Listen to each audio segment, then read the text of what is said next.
righty. And we promise people we don't start early because nobody's late yet, but we don't wait for anybody either. So as soon as it's the top of the hour, bingo bob, we get going. So we can just visit and have a sip of our coffee before, or our tea or our ASEA or whatever. Water would be a good idea. Cindy, I have a question from yesterday. Wonderful call yesterday. Wasn't it good? Yeah, sure. What's if it's a quick question, because we're counting down right now. We're going to start at the top of the hour. So go ahead. Terry mentioned a 7-minute video of the doctors. Could you clarify what video that is? I think it's the video that corporate put out. There's the top of the hour, and I will clarify that in the Q&A and the feedback. Okay. So we're going to go over to Lynn Matthews. Lynn Matthews, over to you. Good morning or good afternoon, everyone. I know everyone's calling in from all over the place. It is such an honor to be hosting the Power Half Hour. I want to talk a little bit today about, how to reach out, who you're reaching out to, and really to maximize the amount of responses you're getting. So some of you might be using this half hour to talk to your warm market, and that's wonderful because many of us haven't finished tapping into that market. For instance, your cell phone. Have you actually talked to everybody on your cell phone or in your cell phone? But what I want to talk about is those of us who are starting to use social media to reach out and prospect. Each social media platform is different and unique, but when it comes down to the bottom line, it's all about cultivating relationships. And it's harder to do that on social media because these are people that we don't know, completely cold prospects. My team has been doing these half-hour blocks since June, and I can tell you that as we're refining the process, the percent of people who are reaching back out to us is getting higher and higher. So I want to share with you something that we did recently. So if you have, you'll need a piece of paper and a pen or pencil, but I want you to think about this. This is our business. We don't just want anyone in our business, right? We want to work with people who we enjoy, people who make us feel energized to work with. So think about, I want you to write down the kind of person or personality that you would be energized or happy to be around, want to work with. It could be somebody who's positive, maybe spiritual, loves people. Maybe you're a sailor, they love to sail. Cindy loves to ski, maybe it's skiing. Animal lovers, people who love nature, people who are motivated, self-starters, optimistic, and entrepreneurial minded.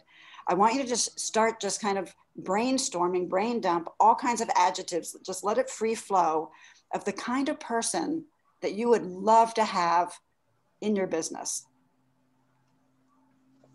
Who do you want to attract? Terry Latham always says, diamond is a mindset, right? It's a vibration that we emit, and that's going to attract that kind of person to us. So if we're really clear about the kind of person we want to work with, and we've got that mindset, and we're holding these adjectives and these descriptions that you're writing down in our thoughts when we are starting to reach out, that energy is transmitted. So just take another moment or two and jot down. Maybe self-starters, maybe people who like to create, people who like to bike. Maybe there's a specific age group, maybe you want to work with 20 to 40-year-olds or 40 to 60-year-olds. Write that down. The more specific you can be, the more you can create that reality. So you've got to be super specific. Maybe it's stay-at-home moms. Maybe it's moms who are now empty nesters, right? And they're trying to figure out what they want to do. So really get specific.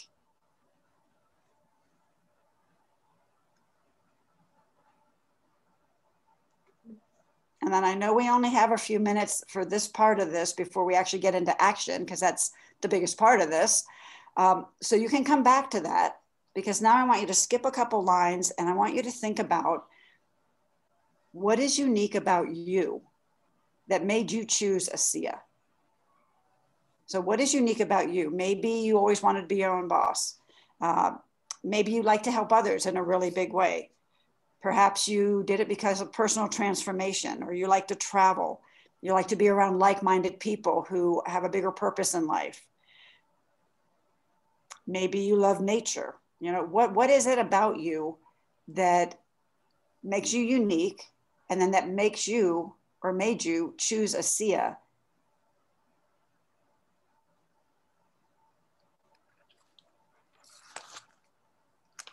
Maybe you like the flexibility of it.